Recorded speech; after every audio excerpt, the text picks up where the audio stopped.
Hello everyone, students. In the previous lecture of the topic chemical equilibrium, you know that we studied the refrigeration process, which is also based on the thermal equilibrium, as well as we have seen the various types of physical equilibrium also, including liquid gas equilibrium, solid liquid equilibrium, then solid vapor equilibrium, as well as the equilibrium that exists in case of saturated solution also. साथ में I think at the end we have seen the concept of chemical equilibrium also with two examples. इसमें से जो first वाला था वो था N2O4 का रिएक्शन, और जो सेकंड रिएक्शन था वो था डीकम्पोजिशन ऑफ HI, और वी कैन से हियर उसका होता है डिसोसिएशन. तो ये जो है ये हमने देखे थे प्रीवियस लेक्चर में. अब समय आ गया है कि हम उसी कंसेप्ट को I mean the concept of chemical equilibrium को हम थोड़ा करते हैं elaborate, and that's why we must understand all this aspects of the chemical equilibrium. ठीक है, तो यहाँ पे जो हमें देखना है वो है law of mass action as well as equilibrium constant. Now see, equilibrium constant is, we can say, is that constant which will be helpful to express mathematically the process of chemical equilibrium. अगर हमें chemical equilibrium को express करना है mathematical form में, तो equilibrium constant ही हमें यहाँ पे help करेगा. तो ये हमें समझना होगा क्या होता है, लेकिन इससे पहले जरूरी होगा कि जानना क्या होता है rate of the chemical reaction. So let's see here the concept of rate of chemical reaction. Rate of chemical reaction. So for this, let's assume अगर यहाँ पे एक रिएक्शन हो रहा है, suppose small a moles of A react with small b moles of capital B to produce small c moles of capital C and small d moles of capital D here. Obviously यहाँ पे A और B जो है ये है reactants and C और D जो है ये है products. Okay, and small a, b, c, d, they are nothing but known as stoichiometric coefficients. They are known as a stoichiometric coefficients. They are required to balance the chemical equation. The rate of chemical reaction is defined as the extent to which the concentration of the reactant decreases per unit time, or the concentration of products that increases per unit time. The rate of reaction, I will write here, the rate of a reaction is the extent to which concentrations of reactants decreases per unit time, or concentration of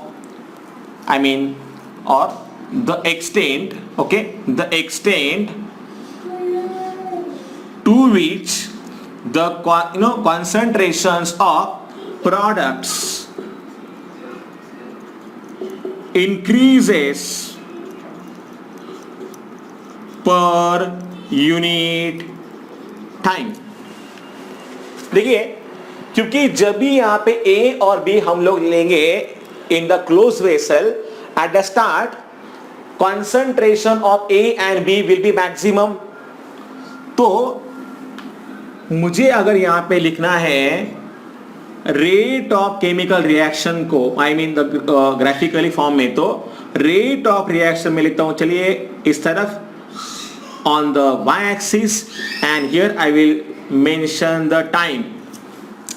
तो जब हम reaction को शुरू करेंगे तो reactant A और B का concentration होगा maximum and rate of reaction is directly proportional to concentration. If you remember, I told you in the previous lecture क्या होता है meaning of the term concentration. It is defined as the number of moles of the substance present per liter. So I will write here liter or you can write here decimeter cube also. ठीक है, तो जितने ज्यादा number of moles होंगे ए और B के उतना ही ज्यादा रेट होगा रिएक्शन का. तो जब ए और बी रिएक्ट होंगे तो रिएक्शन होगा in the forward direction. So I will write it as a forward reaction. It will takes place and initially the rate of forward reaction it will be maximum. जबकि जैसे ही हम लोगों ने vessel में ए और बी को लिया है क्लोज वेसल में, at the start there is absence of C and D. क्योंकि देखो एट द सपोज जैसे ही हमने ए और बी को लिया उस वेसल में, सी और डी वहां पे बिल्कुल भी प्रेजेंट नहीं होंगे, तो उनका जो होगा कॉन्सेंट्रेशन ये क्या होगा, जीरो होगा. राइट. तो यहां पे इन मतलब जो भी होगा रिवर्स रिएक्शन का रेट ये हम लोग यहां से शुरू कर सकते हैं. Okay.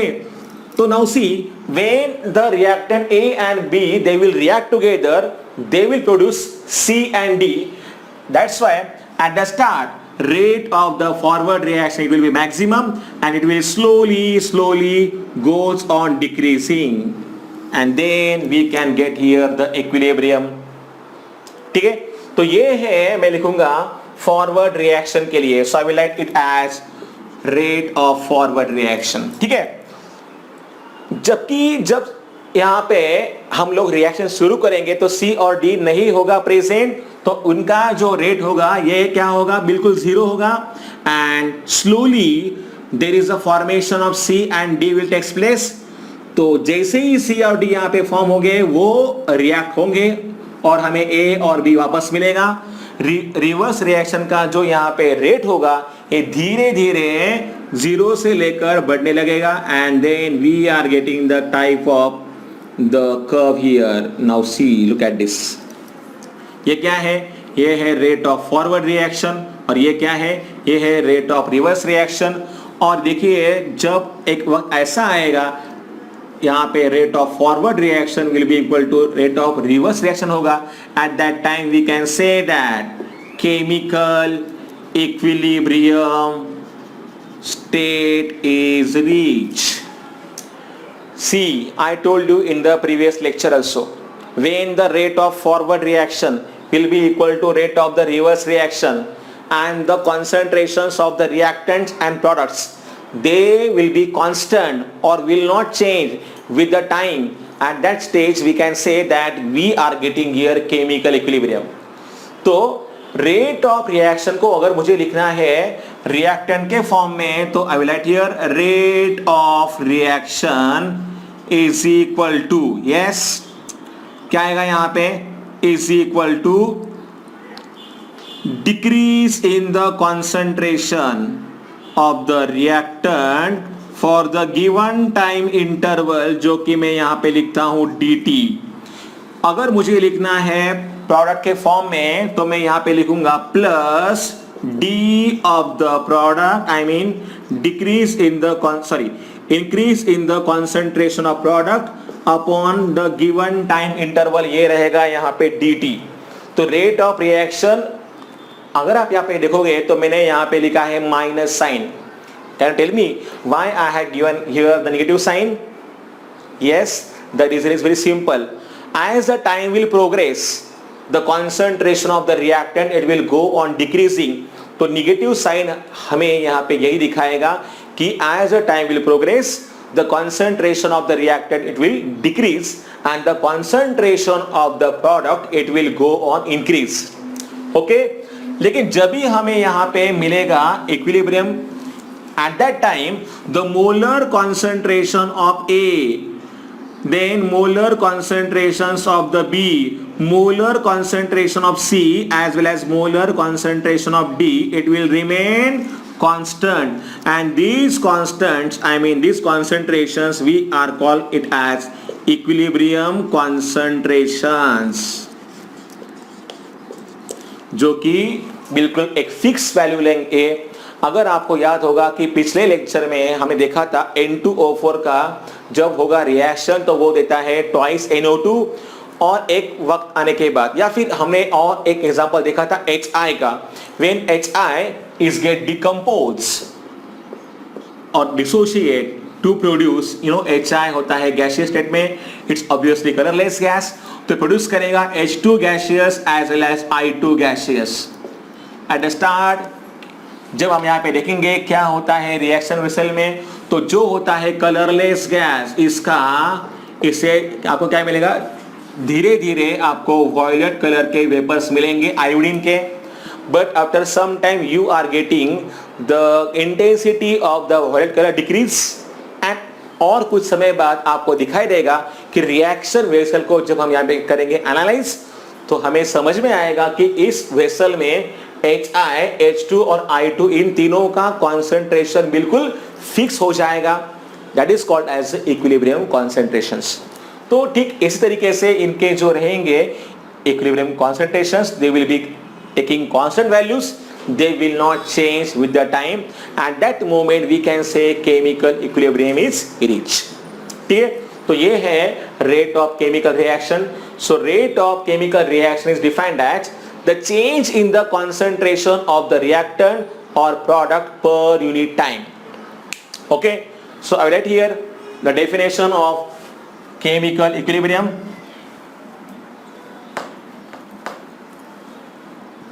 Yes, of the rate of reaction। तो rate of reaction क्या होता है, it is nothing but the change in concentration of reactant or product per unit time। ठीक है, तो ऑब्वियसली आपको पता है जो रहेगा यहाँ पे कॉन्सेंट्रेशन, ये हम लोग एक्सप्रेस करते हैं मोल्स पर लीटर में या फिर मोल्स पर डेसीमीटर क्यूब में, डिवाइड बाय यहाँ पे टाइम अगर होता है सेकेंड या फिर मिनट हम यहाँ पे ले सकते हैं। So in this way rate of reaction we can define. Now we have to see here the concept of law of mass action. I hope this graph you understand properly. बहुत simple graph है ये, और इससे आपको clear हो जाएगा the concept of chemical equilibrium. Okay, note down this things properly.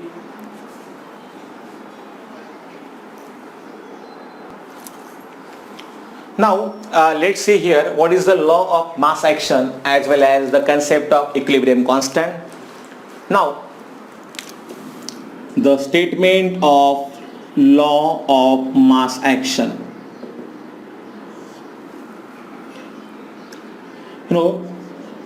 The rate at which substance reacts is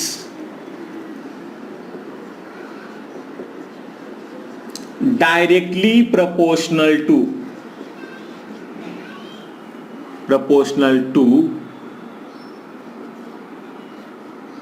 its molar concentration. याद रखिएगा, इसको हम लोग बोलते हैं एक्टिव मास, भी यहाँ पे हम इसको बोल सकते हैं एक्टिव मास। मतलब होता है molar concentration, number of moles present per litre और पर डेसीमीटर क्यूब को हम लोग बोलते हैं molar concentration. The rate at which substance reacts is directly proportional to its active mass, or we can say here molar concentration, and the rate of reaction is directly proportional to proportional to product of, yes, product of molar concentrations, or we can say here active masses of reacting substances. ठीक है, with each term is raised to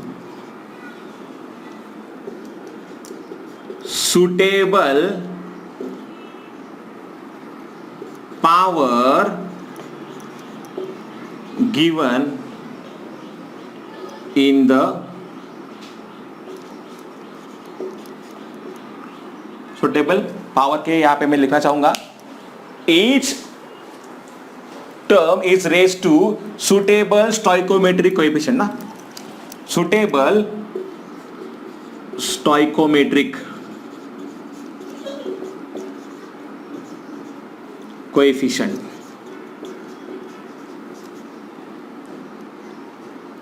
given in balance chemical equation. देखिए काफी बड़ा लगेगा कोई law, लेकिन बहुत easy है समझने में. ये जो पार्ट है, the rate at which substance reacts is directly proportional to its molar concentration. इसका मतलब क्या है, जितना ज्यादा होगा उसका मोलर कॉन्सेंट्रेशन उतना ज्यादा विगरसली वो रिएक्ट होगा.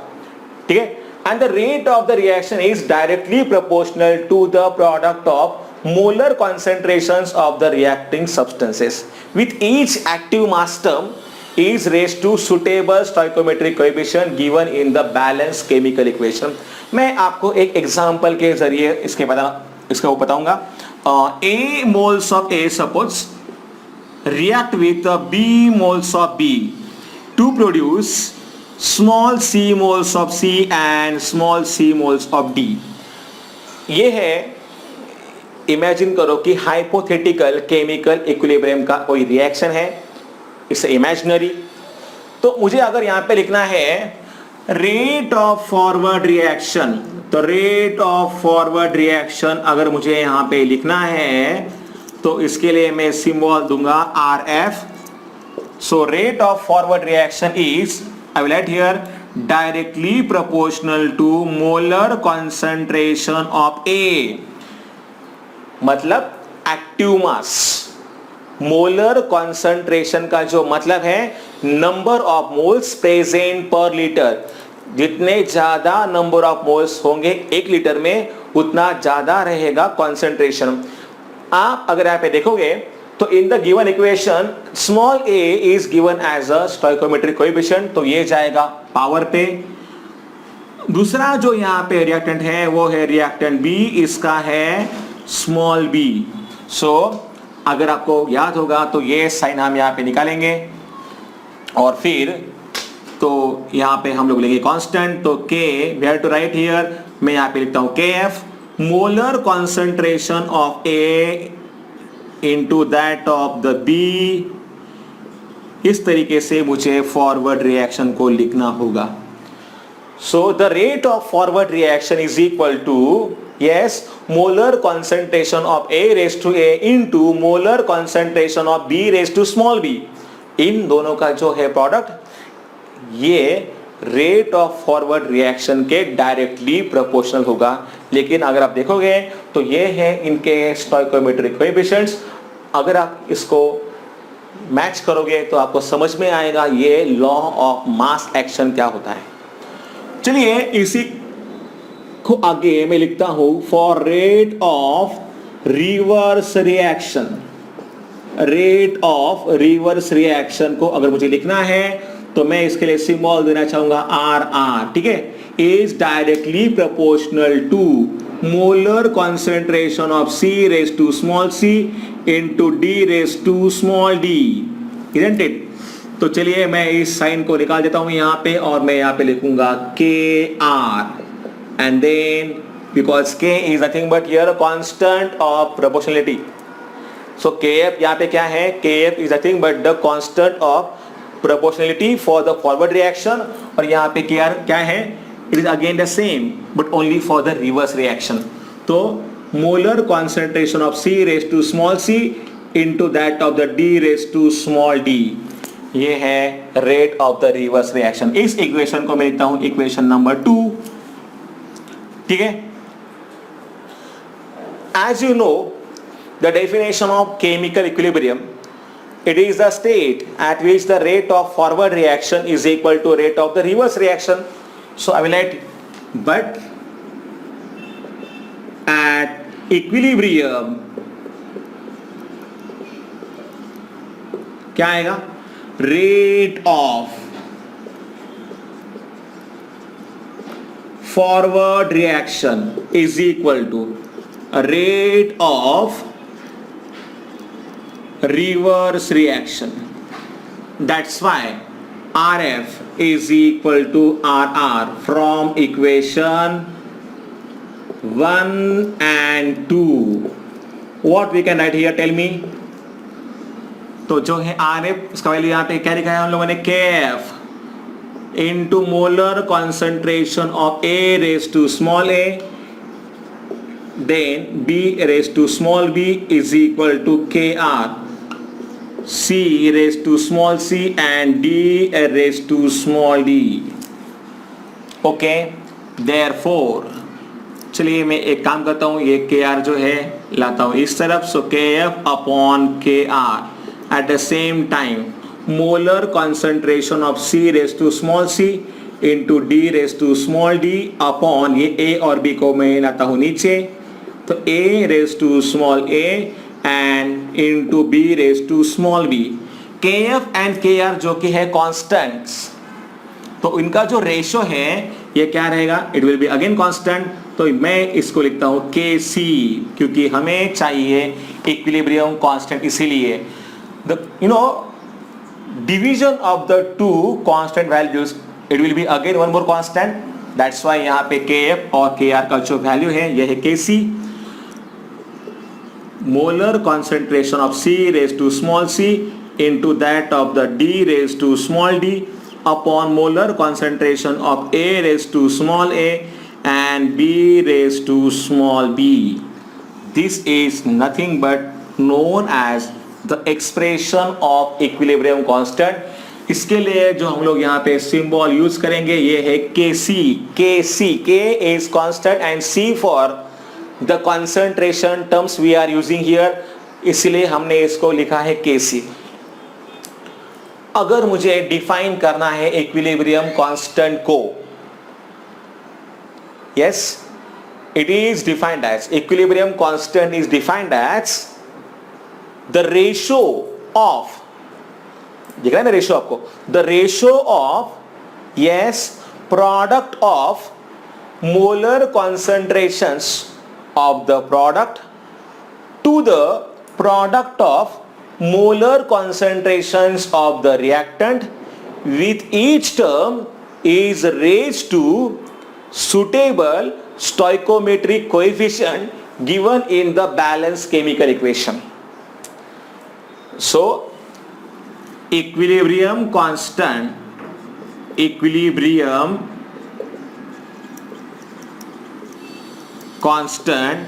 KC is defined as the ratio of, yes, product of molar concentrations of product to the product of, yes, molar concentrations of reactants, with each term is raised to suitable stoichiometric stoichiometric coefficient obviously given in the balanced chemical equation. ये आपको आगे लिखना है, given in the balanced chemical equation. So this is nothing but the definition of equilibrium constant we can say here. ठीक है, तो जो भी रहेंगे यहाँ पे you know small a, small b, small c and small d, they are known as a stoichiometric coefficients. ये जाएंगे पावर, ये जाएंगे पावर पे. ठीक है, so note down these things properly in your notebook.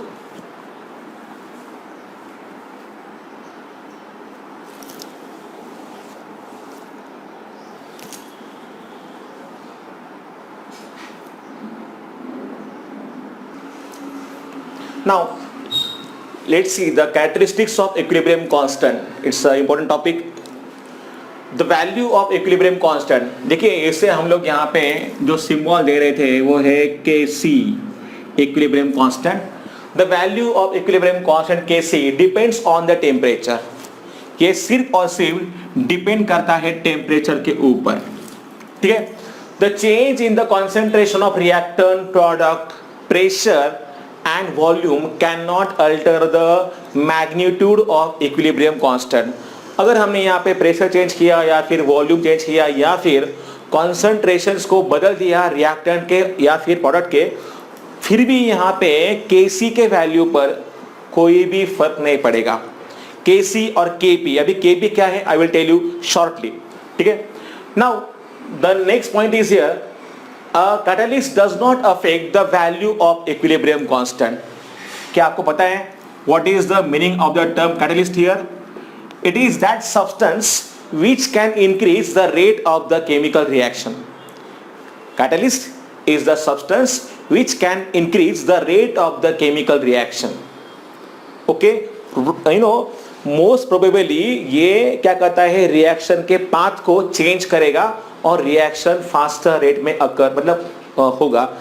Then this substance we can call it as a catalyst.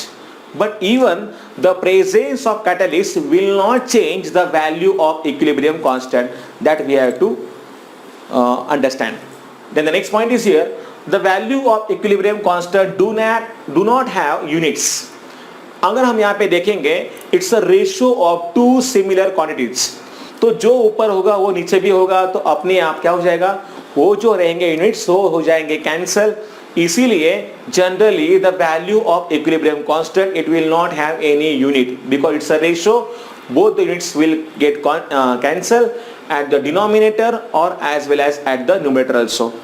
Then the next point, the form of the equilibrium constant expression and the numerical value of equilibrium constant depends on the form of balanced chemical equation. कैसे, चलिए देखते हैं. For example, अगर हमें यहाँ पे एक reaction दिया है, nitrogen gas reacts with hydrogen gas to produce, suppose, ammonia gas here. This reaction is known as Haber's process and it is for the formation of ammonia. In the next year we have to study about this. Nitrogen gas reacts with a hydrogen gas to produce ammonia.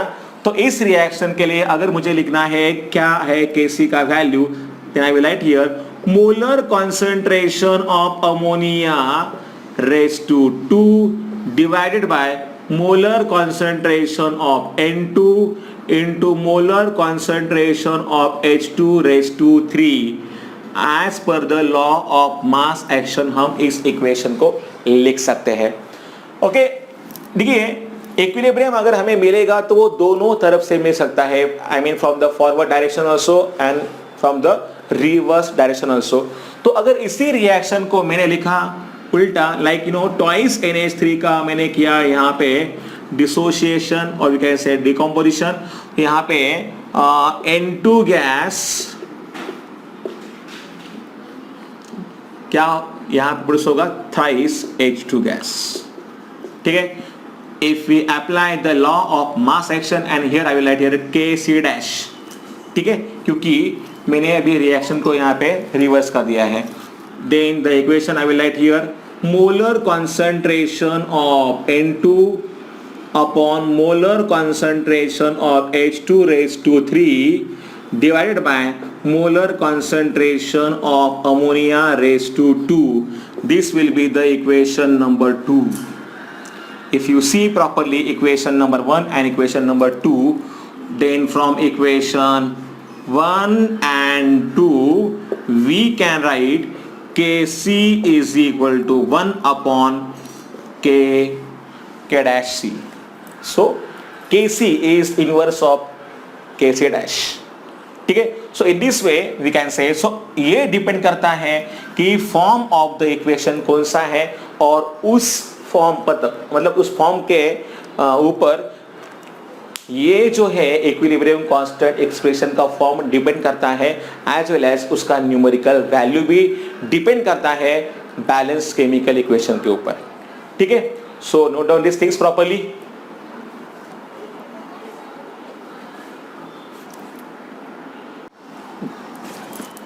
Now, let's see here the characteristics of the chemical equilibrium. देखिए, at equilibrium, the forward as well as reverse reactions proceeds at the same rate. So we know that हमने यहाँ पे लिखा भी था rate of forward reaction is equal to rate of reverse reaction, जब हमें यहाँ पे मिला था ग्राफ में chemical equilibrium, right? Then all the reactants and products are present at the equilibrium. अगर आपको याद होगा कि हमने एग्जांपल लिया था formation of HI from H2 and I2, तो उसमें क्या हुआ था at the start, you know, to the first two were the different observations, but the last observation if you see, when we analyse the mixture, I mean when we analyze the closed vessel, then we found that concentrations of H2, I2 as well as HI in the mixture were same. इसका मतलब क्या होता है कि at the equilibrium the concentrations of the reactants and products they will remain constant. तो हमने यहाँ पे क्या लिया है, all the reactants and products are present at the equilibrium. ठीक है, the concentrations of the reactants and products reach constant value as I told you, and these concentrations are called as the equilibrium concentrations. याद रखिएगा. तो जो भी हमें मिलेंगे you know concentrations, for example, चलिए वही एग्जाम्पल मैं एक बार लिखता हूँ वापस, H2 gaseous plus I2 gaseous, तो यहाँ पे आपको क्या मिलेगा, you will get here twice HI. तो at the start आपको यहाँ पे क्या दिखेंगे, there is a presence of here violet color, right, vapors of iodine. Then after some time you will get the, you know, color of the flask as a colorless. I will say it's a little bit of faint. Then after some time there will be constant, or we can say the intensity of that color will be constant. इसका मतलब क्या होगा कि जब reaction इनमें हो जाएगा, जब H2 I2 से रिएक्ट करेगा, HI फॉर्म होगा, HI it will again form H2 and I2. Then after some time we can get here the equilibrium. At that moment we can say there is the presence of H2, I2 as well as HI in the flask and their concentrations will be constant. तो इसी के लिए ये point हमने यहाँ पे लिखा है. इन concentrations को हम लोग क्या करते हैं, we have to show in the square bracket I told you. तो ये है molar concentration of H2, this is molar concentration of I2, और ये है HI का molar concentration. ये जो है they are known as equilibrium concentrations. ठीक है, chemical equilibrium is dynamic in nature. Oftenly it will be asked for 2 marks. Chemical equilibrium is not a static. क्या chemical equilibrium क्या होता है, it is not a static but it is said to be dynamic in nature. ऐसा क्यों होता है? Static का मतलब क्या, रुका हुआ है प्रोसेस, ना तो फॉरवर्ड रिएक्शन हो रहा है ना तो रिवर्स रिएक्शन होता है, ऐसा हमें लगना, that is called like a static. तो जब भी आपको केमिकल इक्विलिब्रियम मिलेगा एट दैट टाइम क्या होगा, यहाँ पे forward reaction as well as reverse reaction, both these reactions they will occur equally at equal rate. तो हमें लगता है कि यहाँ पे रिएक्शन हो ही नहीं रहा है, it is just like the game of tug of war. अगर आपने खेला होगा स्कूल डेज में तो यू नो दैट सपोज यहां पे इस तरफ है 3 लोग,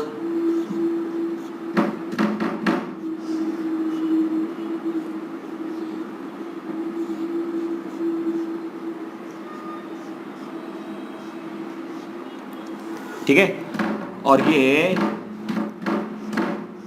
खींच रहे हैं इस रोप को, और दूसरे साइड में भी यहाँ पे भी 3 ही लोग हैं, ये भी इस तरफ से खींच रहे हैं इस रोप को.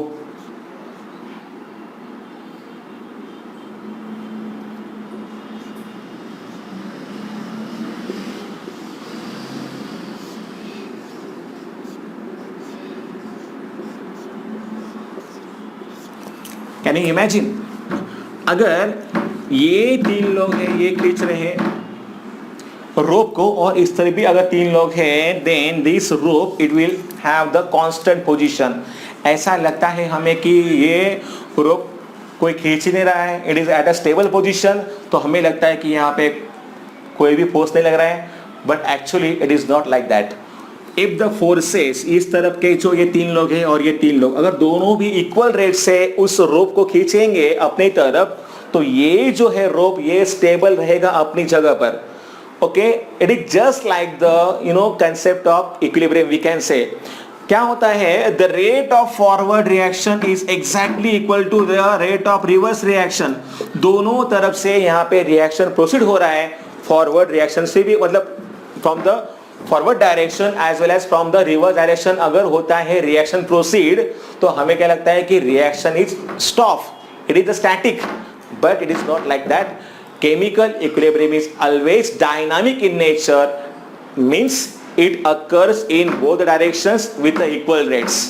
ठीक है, so we can say chemical equilibrium यहाँ पे क्या होता है, it is a dynamic in nature, it is not a static. Okay, then the next point here, catalyst does not affect the position of equilibrium. देखिए, अगर हमने यहाँ पे यूज किया कैटलिस्ट को, तो यहाँ पे क्या होगा, फॉरवर्ड रिएक्शन जल्दी से हो जाएगा. You will get the products here faster. At the same time जो भी आपको यहाँ पे मिलेंगे प्रोडक्ट्स, वो भी रिएक्टेंट्स जल्दी से दे देंगे. इसका मतलब पता है क्या हो जाएगा, जो भी पोजीशन है इक्विलिब्रियम का, ये चेंज नहीं होता है because of the use of the catalyst. ठीक है, so catalyst will not change the position of the equilibrium. And the last point now we have to write here, the change in the concentration, pressure, volume and temperature can change the equilibrium positions. इसके लिए हमें देखना पड़ेगा, yes, a very very important principle, और वो है Le-Chatelier's principle. And nowadays this principle it is used in the industries to get the more and more yield. YIELD, yield का मतलब क्या होता है, yield मतलब क्या है, प्रोडक्ट, मीन्स प्रोडक्शन. अगर हमें यहाँ पे बढ़ाना है किसी भी सब्सटेंस का, तो हमें यहाँ पे इस प्रिंसिपल का काफी हेल्प होगा, जिसका नाम है ली-चाटेलियर्स प्रिंसिपल. तो ये जो टर्म है पॉइंट नंबर 6 है, ये हम इसमें देखेंगे. The change in the concentration of pressure, volume and temperature can change the equilibrium position. I mean, if suppose we increase the pressure, then there will be change in the volume, and then there is also change in the position of equilibrium also. या फिर अगर हमने volume बढ़ाया तो क्या होगा, इसके बारे में हम जानेंगे इसी प्रिंसिपल को देखते हुए, जिसका नाम है ली-चाटेलियर्स प्रिंसिपल. ठीक है, मेरे ख्याल से आज के लिए इतना काफी है. देखता हूं मैं कितना समय हुआ है. पहले let me check here. Yes, I just think that for today we have to stop here. Now the topic remaining here we will take in the next lecture, but I think that we should take here one small concept of the partial pressure, and then we will proceed for the जो भी remain topic है ये हम देखेंगे बाद में. चलेगा? Now the next point is here, last point, equilibrium constant with respect to the partial pressure. Students, in case of gaseous substances, we generally use the partial pressures. For example, suppose the reaction is there, A moles of A जो कि है gaseous state में, react with the B moles of B also in a gaseous state, will produce here C moles of C and D moles of D. All are present in a gaseous state. ठीक है, then ऐसे में हमें यहाँ पे use करना पड़ेगा इनका पार्शियल प्रेशर. पार्शियल प्रेशर क्या होता है, that I told you in the Dalton's law of partial pressure concept. ठीक है, तो you know, if I had to write here the equation for equilibrium constant when we use here partial pressure, तो इसके लिए जो symbol है ये रहेगा Kp. Kp is equal to, yes, partial pressure of the C raised to small c into partial pressure of D raised to small d upon partial pressure of A raised to small a into partial pressure of B raised to small b. So in this way we can use here the concept of, you know, equilibrium constant for the partial pressure. So यहाँ पे जो Kp है, where Kp is called as again equilibrium constant. लेकिन याद रखिएगा equilibrium का जो होता है कांस्टेंट, ये हम तभी यूज करेंगे जब हम यूज करेंगे पार्शियल प्रेशर्स को. तो जो यहाँ पे है PA, PB, so PA is nothing but here we can write partial pressure of reactant A or gas A, partial pressure of A. Similarly for PB we can write here partial pressure of B, here partial pressure of C, and here partial pressure of a D also we can write. So in case of gaseous reactants as well as products, the new term Kp we can use, and this Kp is again called as equilibrium constant. तो यहाँ पे हमें दो type के हैं मिलेंगे, Kc and Kp as a equilibrium constant. जो Kc होता है, it is nothing but the equilibrium constant when the concentration terms, or I will say molar concentration terms we will use. और जो है यहाँ पे Kp क्या होता है, yes, it is again equilibrium constant but when the partial pressures are used. ठीक है, इसके बारे में हम जानेंगे और डिटेल में in the next lecture. But today we have to stop here. So see you in the next lecture. पढ़ाई करते रहिए and keep asking me the doubts also. Okay, see you in the next lecture. Goodbye.